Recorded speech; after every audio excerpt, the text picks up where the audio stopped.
Welcome on into the All Aussie Rules Football Podcast. Round one is officially wrapped up, and we're going to be going through every single match from the weekend. Everything you need to know from the weekend of football. This is episode number 13 of 2026. This is our round one review episode. If you're new around here, we do 2 episodes every single week. We do this one, which goes live on every Monday, which is our review episode of the weekend just been. And on Thursday morning, we have our preview episode for the upcoming weekend of football. 2 episodes every single week. Goes live on YouTube, Spotify, and Apple Podcasts. We also do plenty of other content all over the internet in social media aspects, and also some videos on YouTube as well. All Aussie Rules everywhere. Go search it up. Go find it. There's plenty of spots to find it. Other than that, we're pretty much just going to jump into it. There's 9 games on the weekend, quite a lot to get through. I'm going to start, though, with my saddest news of the weekend, and that's my boy Errol Goulden. He's gone again for like 16, 17 weeks, potentially. Dislocated shoulder, and they're having surgery on it. So after Sydney missed him last year for the first half of the year, and by the time he came back, their season was pretty much over. They started really well this year, but they lose him again. That is gutting for him, for Sydney, and for me, because who doesn't love watching Errol Goulden play? So yeah, that's the sad news. Now let's jump into the games of football. Kicked off Thursday night at the MCG, Carlton versus Richmond. I was at many of these games. I went to 5 on the weekend. And it was a weird game. Carlton started really well. They kicked the first 3 in the first 4 or 5 minutes of the game. In fact, I think they had 3 before I walked in the door. And then after that point, it stayed about that margin for most of the first half. 27 points at half-time the Carlton lead was, and it felt like they should have ran away with it. But just like this matchup last year, the second half Blues just went absolutely horrid. And Richmond started making better opportunities, I guess, and slowly pegged them back. Carlton just managed 1 goal in the second half, which was Zach Williams with about 5 minutes to go. And Richmond fell short. Both teams kicked poorly. Tom Lynch kicked dreadfully in front of goals. Some of them were tough, but 2 goals 7 is not a great return. But like Paddy Cripps also went like 0-3, including one from basically the goal square. So both teams wasted a lot of opportunities. Both teams will think that they should have done a lot better than they did. In the end, Carlton get the 4 points, which is big for them, especially after losing opening round. Richmond, they'll be kicking themselves, though, I think, for this one. Just a bit disappointing in the end that they didn't get the 4 points. Some of the team stats in this one, Richmond actually dominated inside 50s, which is a little bit of a surprise, but 60-44 is crazy. Carlton had less inside 50s than they had the week before. Clearances, though, Carlton dominated 37-29. Most of that stoppage clearances. Centre clearances was actually +1 for Richmond. Contested footy, the way of the Blues. Uncontested, slightly the way of the Blues. I don't think there's anything too exciting in the rest of those standard team stats. When we look at scoring wise, I mean, both teams scored a lot of behinds, but where they got it from, Carlton from stoppage were 4 goals 10, so could have been a really good game from stoppage for them. 34-8 was the overall scoring from stoppage, but turnover was where Richmond did their job. 54-41. Richmond were better from the back half, scoring 38-22, and that leaves Carlton better from the forward half, 40-27. Carlton 2 goals from centre bounce. Richmond 1. Worth going through, worth noting. I'll kind of explain some of the stuff that is on the screen if you are watching this as a video and not just listening to it. Bottom left, just a little graphic, a little summary of the game. We went 3 Brownlow votes to Cripps, even though he did miss those shots. 2 to Jaden Short, who was really good for Richmond, kicked a goal, had plenty of it. and one for Jagger Smith, who had 16 first quarter disposals from memory, and I think he ended up about the 30 mark. He gets the Rising Star nomination this week, no surprise there. He was really, really good. He was involved in a lot of their early scoring as well, so really good performance by Jagger. And now the three Brownlow votes we've gone. Team ratings is just an average of every player's rating across the game. Carlton 79.87, Richmond an 81.43. So slightly better in the team ratings was Richmond, even though they did go down. And then the rest of the screen, obviously separated by the two teams. Carlton top left corner, Richmond bottom right. These are basically just our stats that we do. Position, pretty self-explanatory. The position that they mainly played in this game. Rating is the overall rating for the player. That's the rating that we use all the time here on All Aussie Rules to rate the players, rank the players. If you are new here, we do lots of stuff with these numbers. So yeah, that's that rating. Basically, it takes into account pretty much everything, every stat from a game, and puts it together. Position rating puts it into a score out of 10 based on their position. So different positions do have slightly different ceilings, I guess, across the season. So it does adjust it for that a little bit better, just to give a more rounded perspective that doesn't just have 25 inside midfielders ahead of everybody. Match rank, pretty self-explanatory again, just the rating put into order for the match. Goals, you know that. MVP, the MVP votes that we do, top 5 players for each team get votes, and then Brown is Brownlow. If there was any exciting notes, they go there. And then the new rating is their average rating post this game. So Carlton have played 2 games, so a lot of those players' rating doesn't necessarily match up with their previous rating. And then Richmond, obviously, that was their first game of the year, so the new rating is the same as old rating. Yeah, pretty self-explanatory. Best players for both teams. Paddy Cripps, he was outstanding. We did say that. Pitternet, really good again in his ruck again this week. He definitely beat Toby Nankervis in the ruck duel, I think. In this one, George Hewitt, he was good. Jagger Smith, as we said, was outstanding. Sam Walsh. Anyone else that's worth noting? Jacob Wiedering was really good down back. Mitch McGovern was solid. I don't think there was too many bad players. The second half, they really struggled for ball movement and for any sort of control, and probably lucky to get away with this game. On the Richmond side of the fence, Jaden Short, as we said, was their best player. Noel Bolter made a couple blues, certainly in the first half, but I think his second half was really good. Tim Taranto, solid. It was a good game, pretty similar to his overall rating for last year. So we can't knock that too much. Jack Ross was good. Tom Lynch could have been outstanding. He, as I said, kicked 2 goals, 7.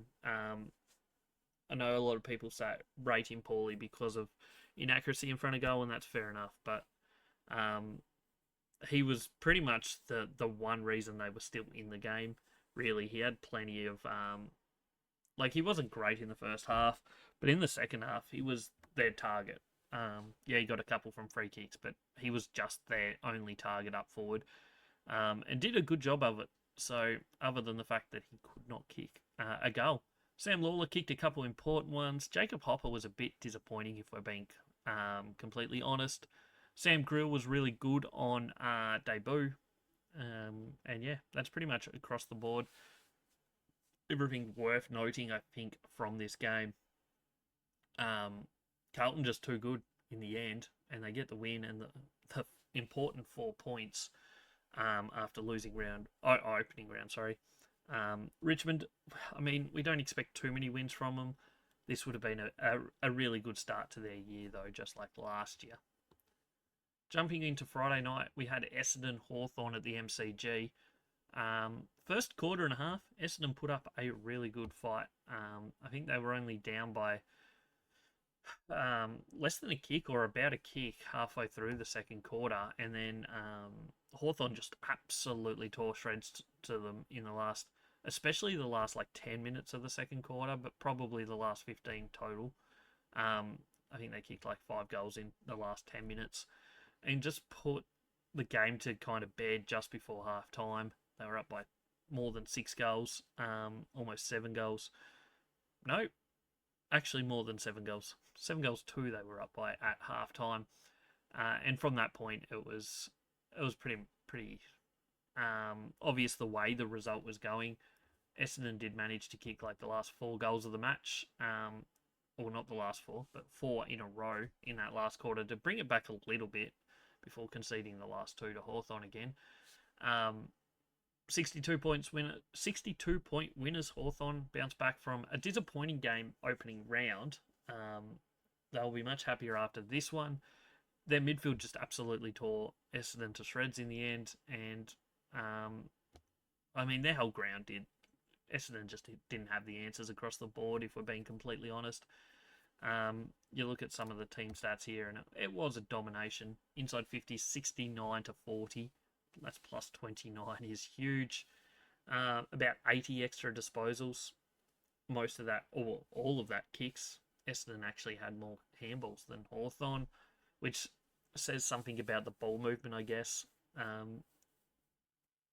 A lot of people probably at the ground, and maybe even home, were a little bit frustrated with the handballing, and so much handballing by Essendon. But I think a lot of it just had to do with the fact that Hawthorn were really well set up, and Essendon just really struggled to find openings in that defence by Hawthorn, who did a really good job with that.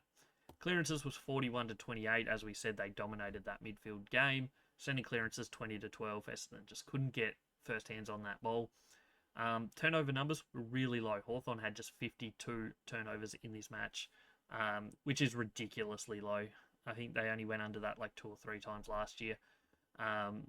So yeah, it was pretty good conditions in this game, granted, but still, that's a big or a really low number and doesn't give your opposition many chances at the ball. If you're winning clearances and then you only have 52 turnovers for the match, you're not going to lose.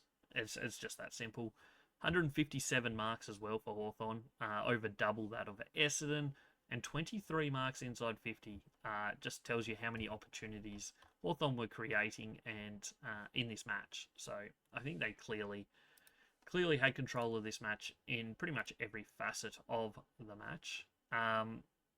Scoring wise, was just dominated by Hawthorn. Obviously, they won by 62 points. Essendon did manage 2 goals from kick-ins, which is an outstanding effort. 2 goals, 1. But from stoppage was 46 to 33 in favour of Hawthorn. Turnover, as we said, they did dominate that area, and it was dominated on the scoreboard as well. 93 to 37. That's an absolute pantsing. And the back half scoring was an incredible result from Hawthorn, as well. 70 to 26.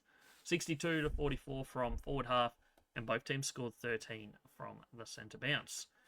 Brownlow votes, we went Josh Ward with 3, we went Jack Gunston with 2, and we went Connor McDonald with 1. Nick Watson's probably unlucky, maybe. He was probably next in line. And the team ratings suggest Hawthorn absolutely dominated this one, which I think you'll find very few people argue with.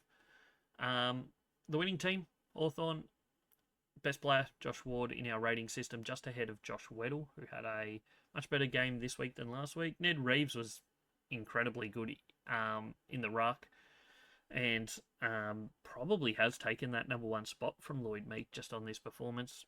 There was a lot of talk about that potentially in the pre-season, but he got forward and kicked a couple goals, but he also was really good around the ground. So good game from Ned Reeves. Impey was good. Watson was good. I mean, you go across the list, there weren't many players on the Hawthorn list that didn't play a decent game, at least.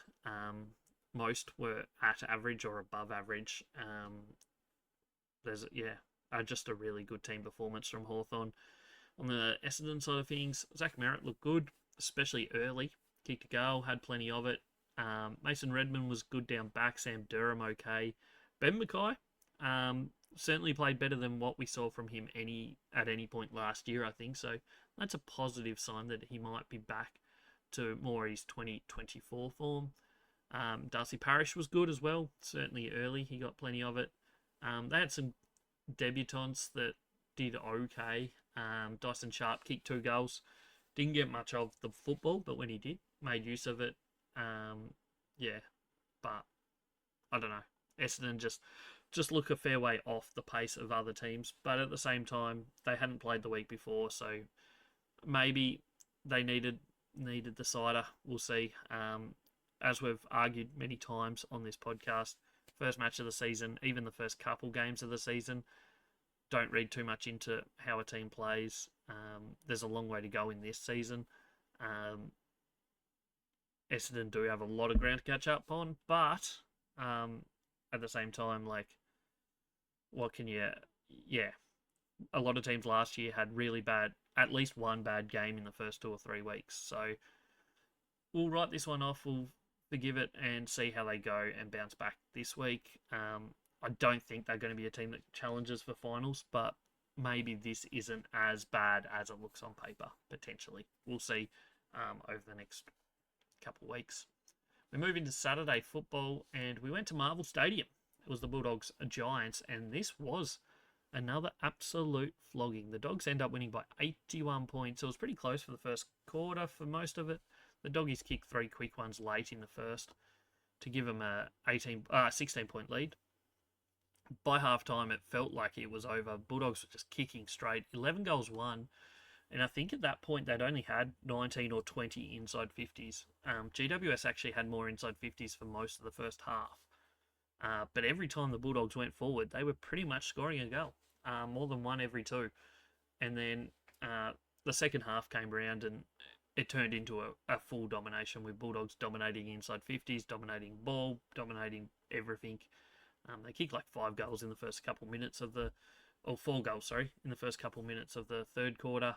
And they absolutely blew them away. And then it continued through the final quarter as well. They end up winning by 81 points. And, just looked absolutely miles ahead of the Giants.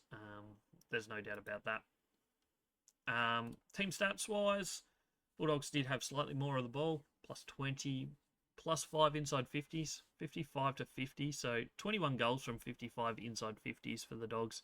Really good output. 21 goals, 8 as well, so they were accurate. Clearances, 45 to 26. This is where the Dogs absolutely dominated the Giants. It was probably the area that we were worried about for the Giants this season, certainly early this season. With no Tom Green for the year, it's going to be an issue throughout unless they can find other ways to get clearances. I think Toby Green was basically their only clearance getter for a big chunk of this game. But yeah, they just couldn't get the ball out of the middle or out of any other clearance really, either minus 19. They did well week 1 against Hawthorn, but the Hawthorn midfield and the Bulldogs midfields are 2 completely different beasts. So this is just about as difficult a task as you can have as a midfield going up against these Bulldogs when they are rolling. Possession numbers, not too dissimilar. Turnovers, 64 to 60. So Bulldogs actually did have 4 more turnovers than the Giants. But, yeah, across the board, you have to say it was just a bit of a domination. Scoring-wise, obviously, once again, going to be massively in favour of Bulldogs. They won the game by 81 points.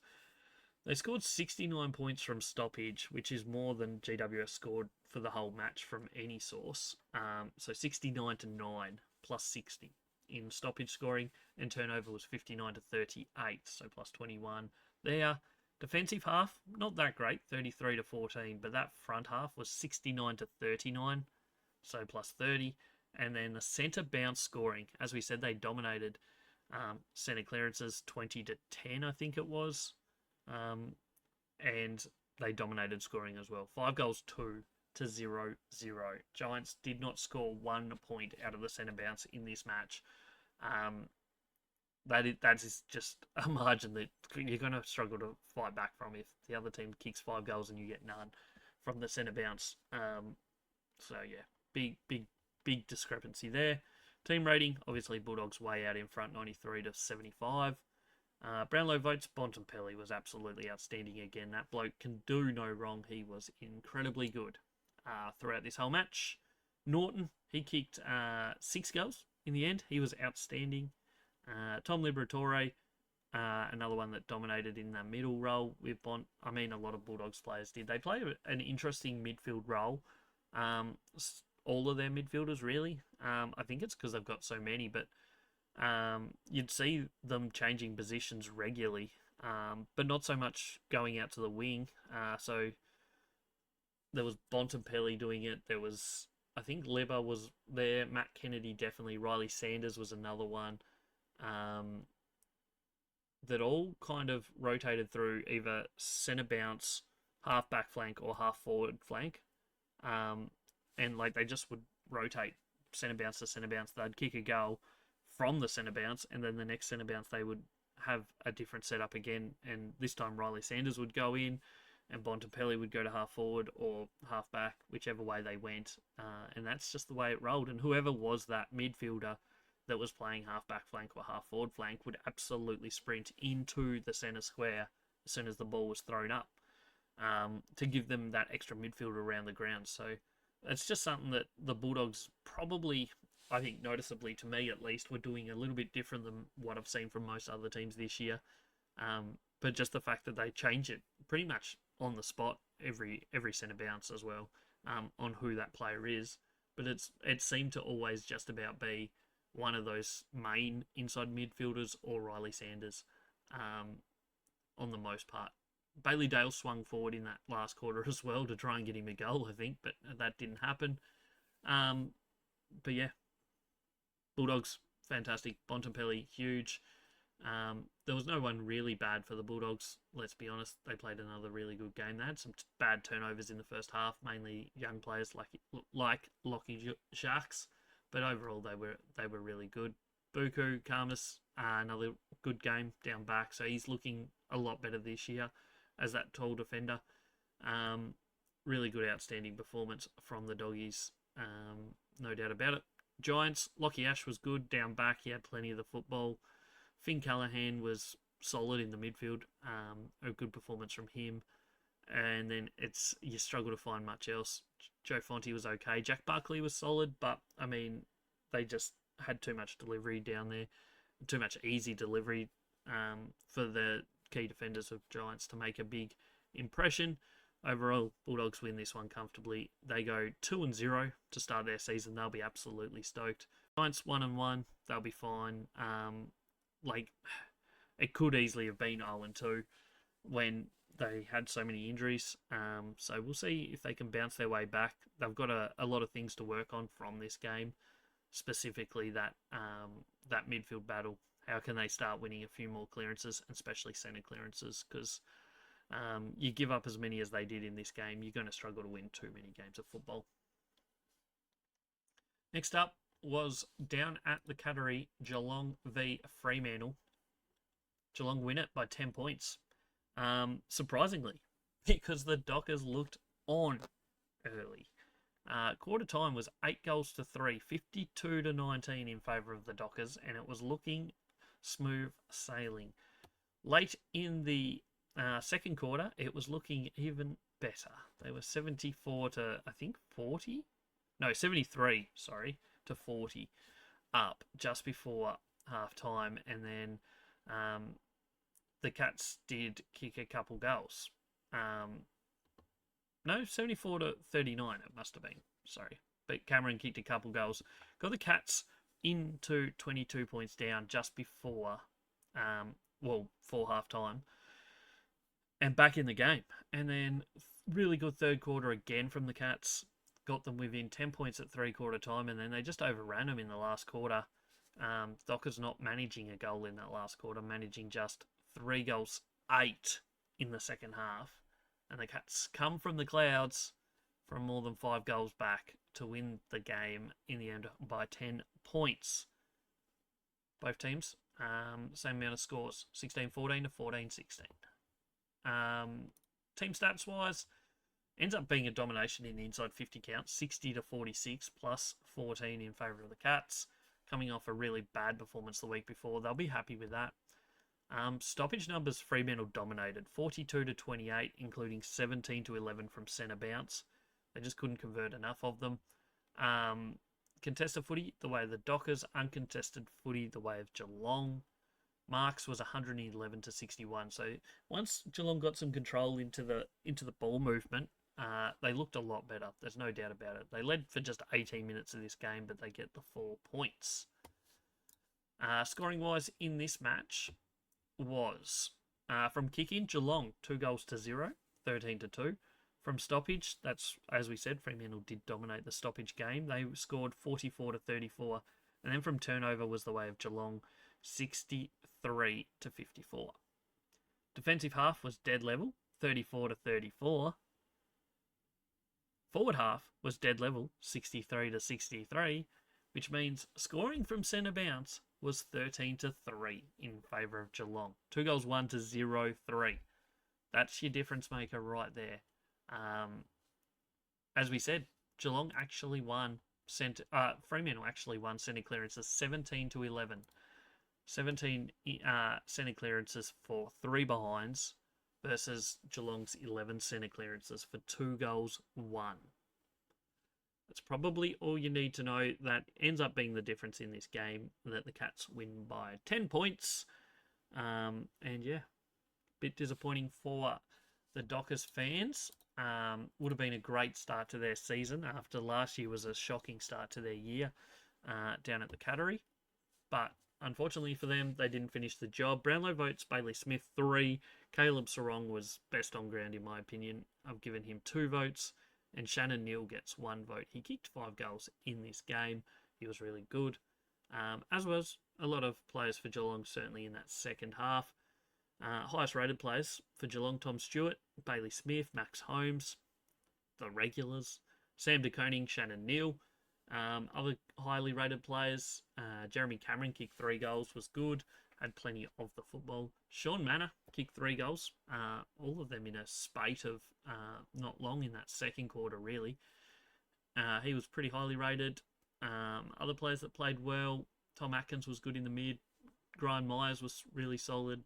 I don't think too many players played that bad, but Brad Close was probably their worst. Jai Clark kicked a goal, but made a few blues as well. Ollie Dempsey probably played one of his quieter games. And then on the Fremantle side of things, as we said, Caleb Sarong was absolutely outstanding. Him and Luke Jackson were the 2 best players for Fremantle by far. Had absolutely outstanding starts to their year. Bolton was solid. Young was good. Probably the disappointing one on the field was probably Brayshaw, furthest off his average from last year on the ground, really. So a bit disappointing there. Probably didn't get enough goals, especially from their key forwards. Obviously, well talked about that they have 3 pretty good key forwards. Paddy Voss got 0 goals, 2 of 0, 3. Jai Miss got just 1 goal and Josh Tracy 2. So between the 3 of them, they managed 3 goals. For Fremantle to win, they probably need at least double that on the most part. As an average, I think 5 to 6 goals between them would be what they're looking for. So to just get 3 is probably a little disappointing overall. Team rating had Geelong in front. I don't know if I said that, 90-81. And that's pretty much the end of that match. Moving on to Saturday night, there was a double bill. 2 games that look good on paper. And, one of them lived up to some expectations. This one, Brisbane just had too many outs, I think, is the long and the short of it. Sydney ended up winning by 44 points, 15-14, 104 to 8-12, 60. Obviously, we know that Brisbane had a lot of outs due to injury and suspensions from last week. Certainly their backline was under a little bit more pressure with different players having to play key position back there. In the end, Sydney were just too strong. They did cop a couple injuries. Obviously, Heaney went off with a little bit of a hamstring niggle, so we'll see how serious that is. And Errol Goulden went off with a shoulder. And is having surgery on that. So a bit disappointing for the Swans in that side of things, but in terms of performance, they were really, really good. Dominated the first quarter. had an eight-goal lead at half time, and then it stayed pretty much around there. They win by 44 points. Team stats-wise is next up.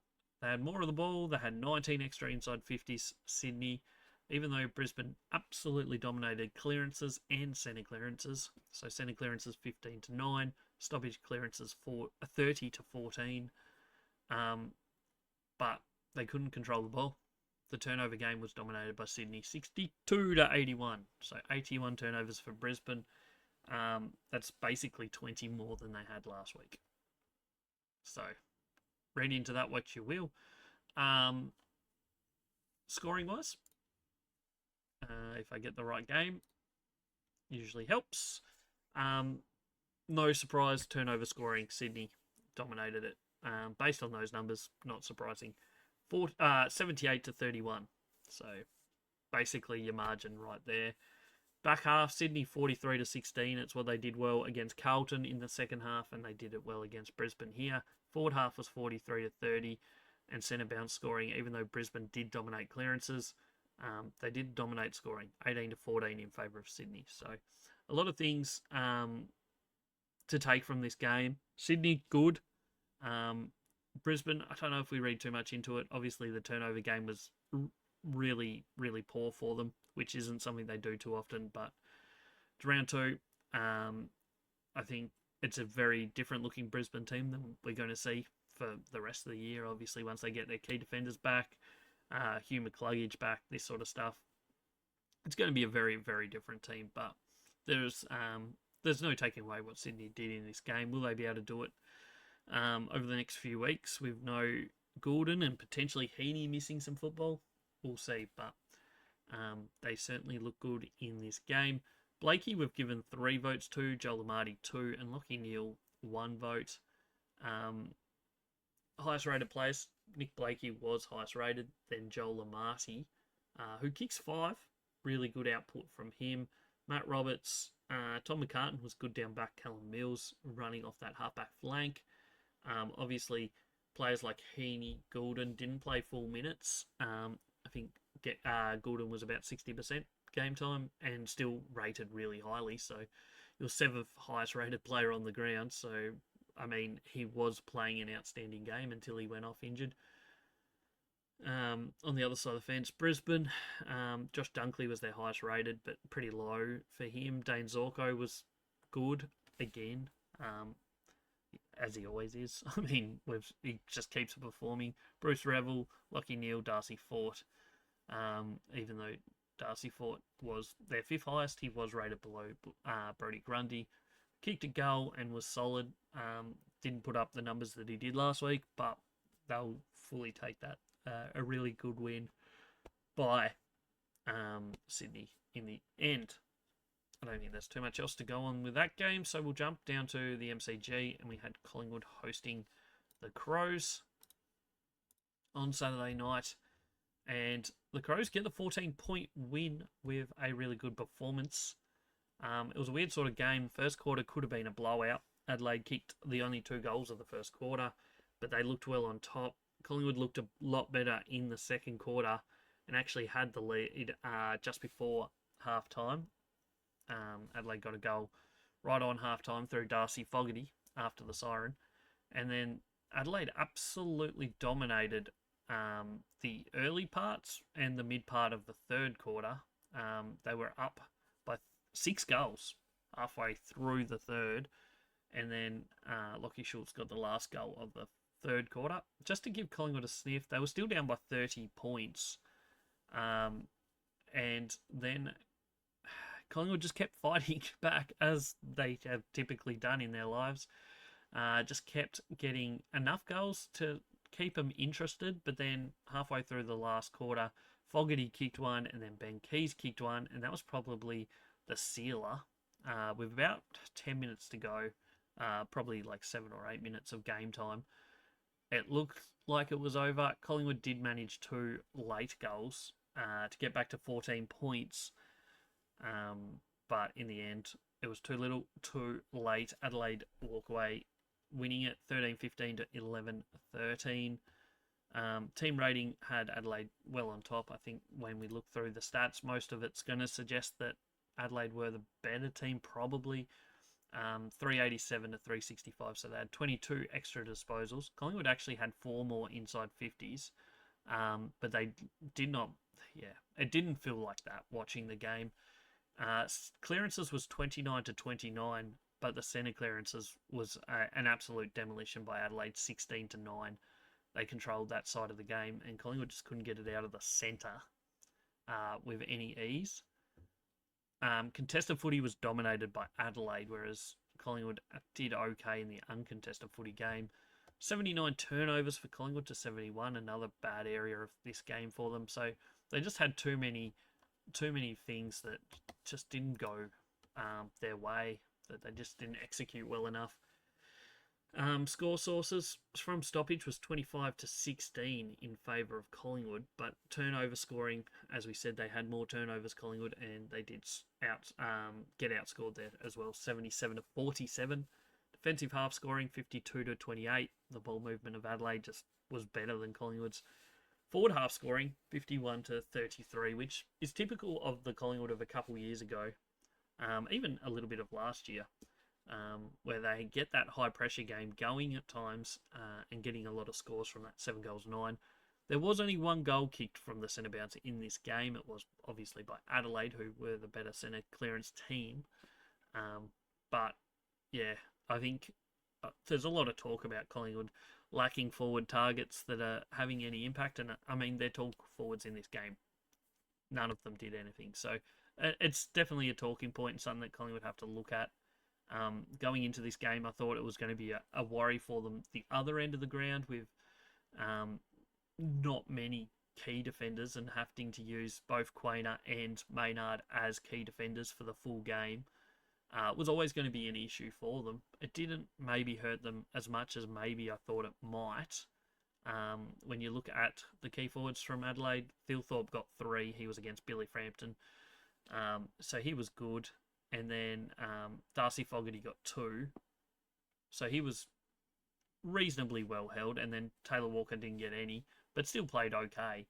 But in the end, yeah, Adelaide just had the better finishing, the better class. And I guess in the end, they win the game and 100% deserved it. Wayne Malira was best on ground in my opinion. I've given him the 3 votes. Nick Dacos had plenty of it. He gets 2. As well as a couple goals, and Alex Neil-Bullen I've given the 1 vote to. Highest rated players for Adelaide, Wayne Malira was highest rated player on the ground. Outstanding game from him, over 30 touches, was involved in everything for them. Alex Neil-Bullen was really good. Braden Cook, Josh Worrell, fantastic game. Sam Berry, across the board mostly, some really good performances. For Adelaide, there weren't too many disappointing games. I don't think Cow Archie was not fantastic in his first game for Adelaide, but we'll see him improve. Rochelle was solid. Dawson was really good. Saligo was important, kicked an important goal for them. For Collingwood, Dan Houston was the highest rated player. He had another really good game, so he started with probably 2 of his best 3 games for Collingwood in the first 2 weeks. Nick Dacos had plenty of it, was important. They just need to work out a way to get more centre clearances. Whatever reason, it didn't work well for them here. Josh Dacos played mainly back in the first half. He did play some midfield minutes in the second half, was good enough. Jack Crisp had a really good second half. Darcy Cameron, I think, was the best ruckman on the ground. Yes, but just.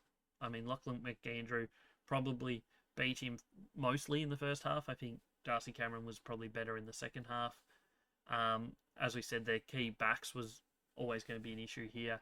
Their key forwards really struggled. Membry got 1 goal, Jack Buller got none, and Dan McStay got none. So they only got 1 goal between their 3 key forwards. You're just going to struggle to win games doing that. Too much reliance on goals from mids and smalls. Jamie Elliott got 2, Lockie Schultz got 2, Nick Dacos got 2, and Roan still got 2. So 4 players there in the medium to small size. Granted, 3 of them did play forward in Elliott, Schultz, and Steele. But yeah, they need to find a way to get some goals from these key forwards, or at least some better output. and better contest from them, because it was definitely an issue for them in this game against the Crows, which the Crows have some really good key defenders, mainly speaking Josh Worrell, who is, in my opinion, one of the best in the competition. By the end of this year, he may be number one. But we'll see how that plays out. But Saturday night was all about the Crows. Great win for them. Great start to their season, as they kick their 2026 season off with a W. We move on to Sunday football. We went to Marvel first. It was North Melbourne v Port Adelaide, and North got the start that they needed. They win it by 46 points. Pretty comfortable in the end, thanks to a late second quarter onslaught where they kicked 3 late ones right before half time, to turn it from being a one-kick game just before half time to being 25-point lead at three-quarter time. At half-time, sorry. Third quarter was much the same. They were out by 38 points, and then they just kept it similar for most of the fourth. They win by 46 points. Really, really good performance by the Roos, who needed this win. There's no doubt about it. They needed to win this game, and they did it well. They had almost 100 more disposals than Port Adelaide. Only 4 extra inside 50s, so I think there's still a bit of work to do with ball movement and planning, I guess. But they did what they needed to, and that was win this game.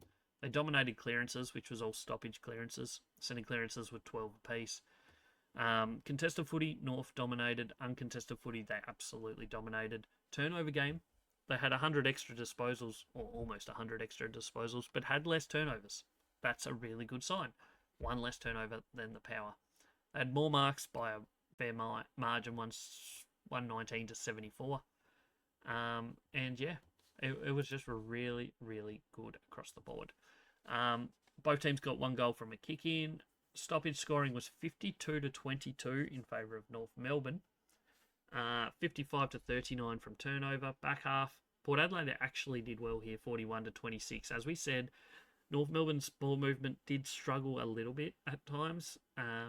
It was very slow and methodical, and it worked out in the end. So no problems there. Will it work out against some better teams? We'll have to wait and find out. Forward half scoring, though, that's where North Melbourne were really good here. This is an outstanding performance in that category from them.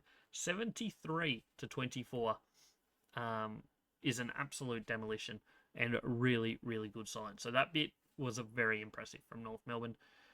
They also scored 14 to 2 from centre bounce. As we said, it was dead level on centre bounce clearances, but the scoring was 14 to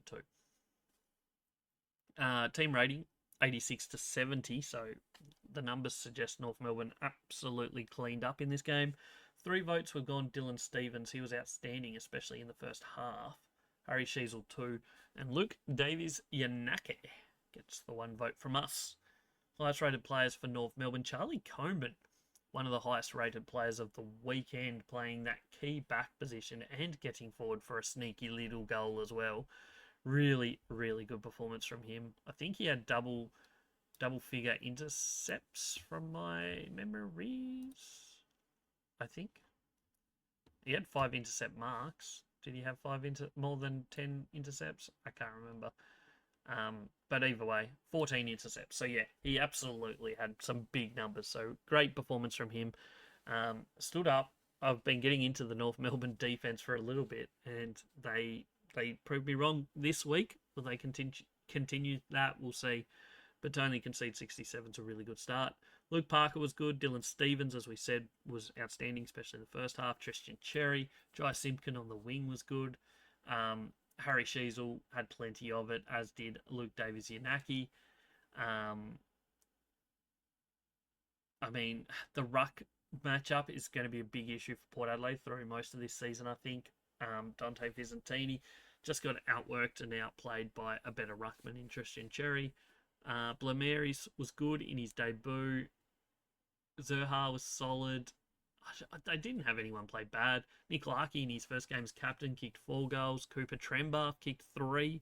He's had a great start to his season late last year and so far this year. So some really good signs for North Melbourne. Port Adelaide side of things, Connor Rosé was their highest rated, but as you can see, it was a really low rating compared to most other players. Todd Marshall next, who actually got injured with his ankle, so we'll have a watch on that. Zach Butters, Willem Drew, Jace Burgoyne was good, better than most of his games last year, but we'll see if he can do that more consistently. Horn Francis was really disappointing against his old team, really struggled. Georgiadis kicked 3 goals, was solid. Whitlock kicked 2, he was good. But yeah, too many players just didn't do enough throughout this game. They only had one player rate in the top 10, and that was Connor Rosé at 9th best on ground. So that just tells you everything you need to know about this game. North Melbourne just controlled every facet that they needed to. They controlled the movement. They controlled the ball. Did they make use of their opportunities? I guess overall in the end, yes. Would I like to have seen them create a few more opportunities? Also, yes. But when it comes down to it, when they managed to win the ball in their front half, they were absolutely dominant. Getting the ball from their back half to the forward half and scoring maybe needs a bit of work, but their forward half work was just fantastic. So really good output there by the Kangaroos.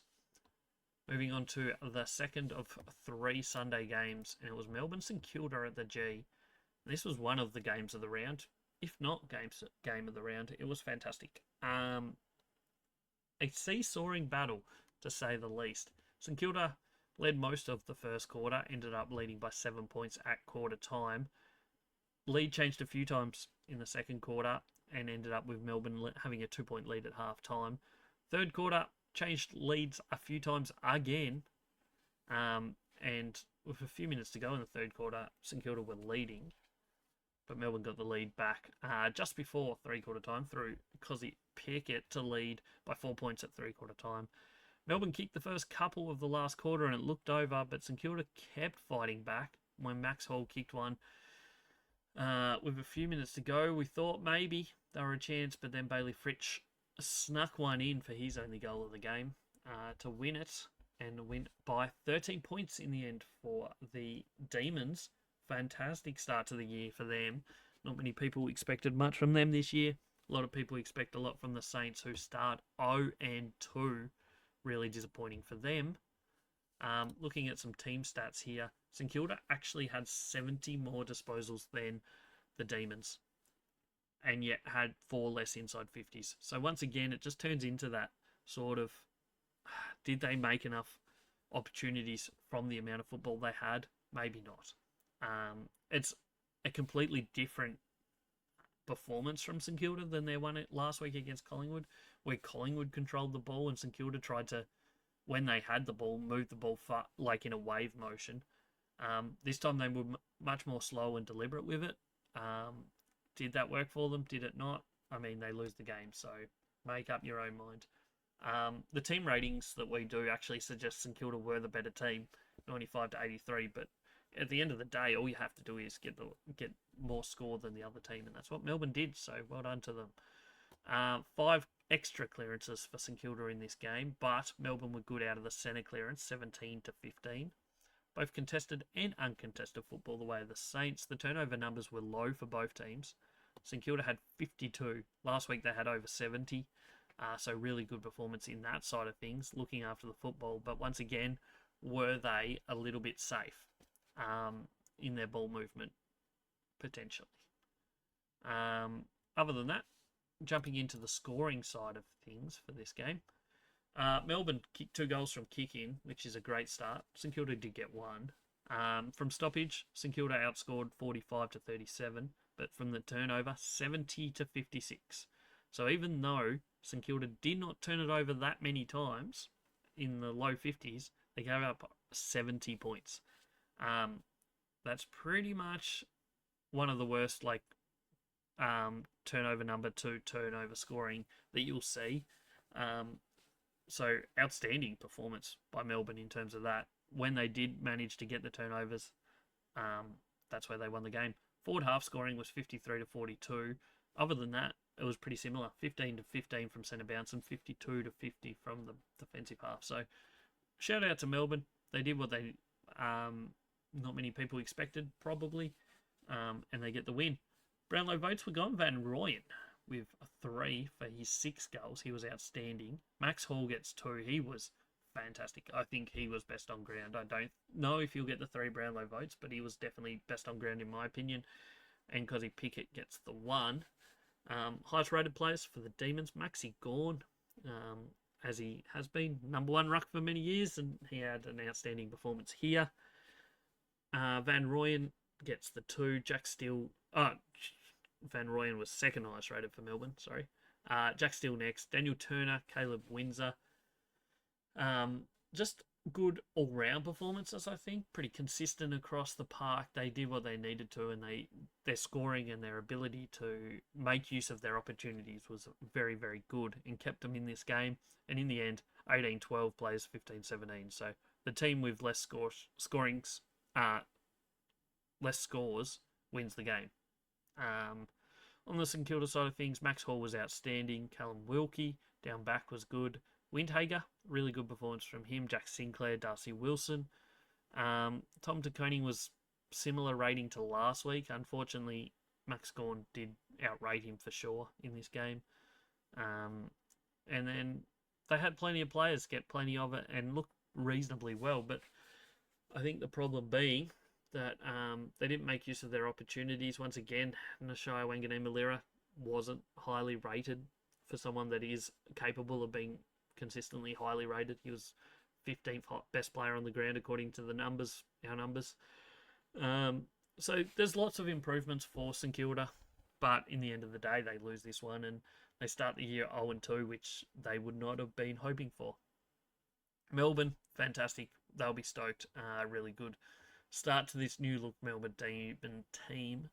They've got a lot of work to do to consistently be doing this and to be genuine finals contenders, but it's a really good step in the right direction and one that we certainly didn't see early last year.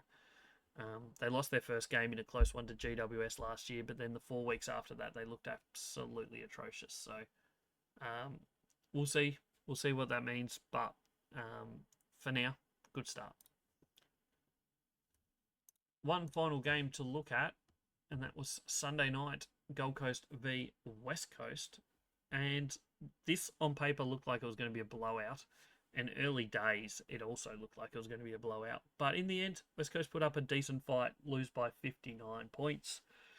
It was 45-7 at quarter time, so 7-1. Thankfully, after that, it didn't go quite so bad. It was 6-2 in the second quarter, so 62-point margin at half time. But yes, West Coast Eagles actually win the second half. Well done to them. And things could have been a lot worse, but they weren't. So good result, I guess, in that facet. Team ratings, inside 50s was 60-39. 39 is ridiculously low for inside 50 count. So that's something West Coast are going to have to work on. They did score pretty well from their inside 50s. 10 goals, 12, from 39 inside 50s, but they're going to have to find a way to get the ball in there more often. They were decent from centre clearances, 16-14, surprisingly, West Coast. But from stoppage clearances was 26-18. Contested footy, put up a fight, but uncontested got beaten. Turnovers, slightly more than they would have liked the Eagles, 61. Gold Coast will be much happier with 57 opposed to the 70-something they had the week before. And, yeah, the defense, I think, from West Coast was better than most people probably expected. But they just weren't really a match for a team like Gold Coast, who many believe is potentially the best team in the competition. Score sources, West Coast from kicking actually managed 2 goals, so shout out the transition play there, 12-6 from kick-ins. Stoppage scoring, Gold Coast 60-30. Turnover scoring 65-30 from turnover. Defensive half 62-43, Gold Coast way. Forward half was 41-20. And centre bounce, even though the Eagles did dominate, well, not dominate, but win centre clearances by +2, they conceded a lot more from the centre bounce. So 4 goals 4 to 1 goal 3 in favour of Gold Coast. But that's one step. They've got the centre clearances looking okay.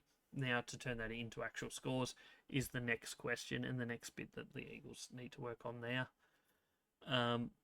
It was always going to be a tough matchup. Gold Coast coming off a game last week, West Coast first game of the year. Gold Coast getting both games at home as well.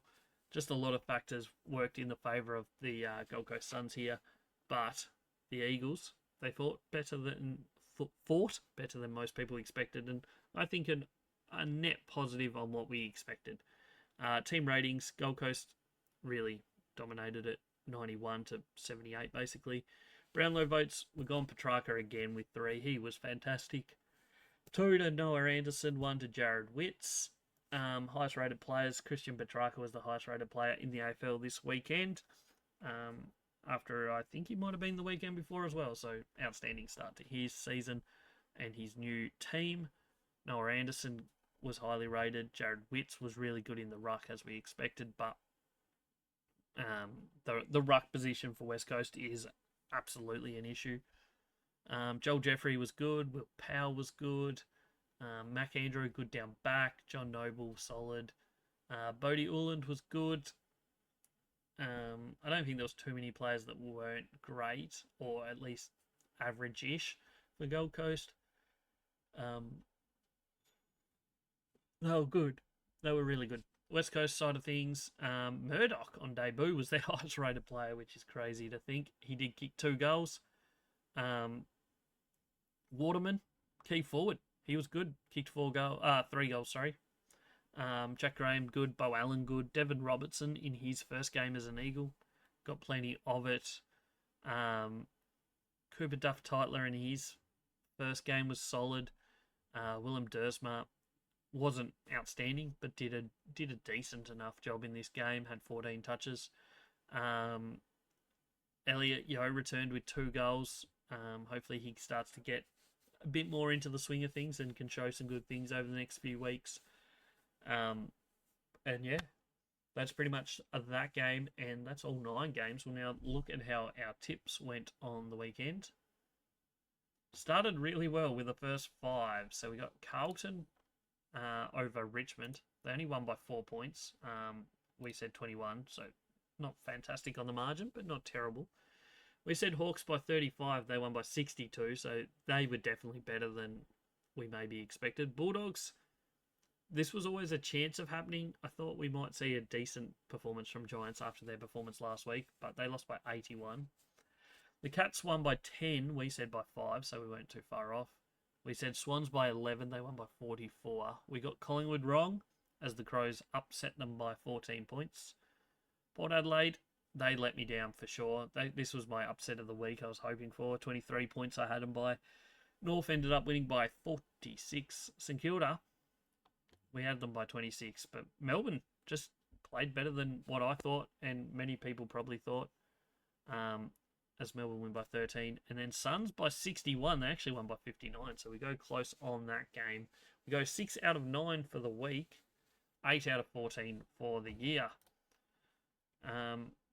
Yeah, that's my tips.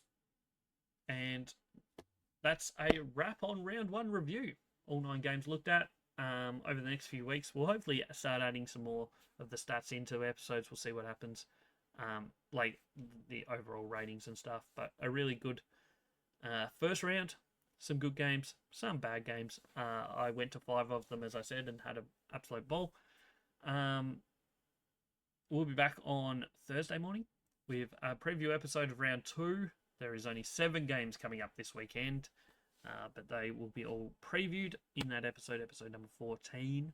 Spotify, YouTube, or Apple Podcasts. Make sure you hit the follow button on or subscribe, depending on what platform you're on, or all of them. Go and support it. Go check out all the social medias, TikTok, Instagram, Twitter, Blue Sky. We do daily posts, especially over the weekends, but throughout the week as well on most of them. So go check them out. All Aussie Rules everywhere. Pretty much an hour-long episode.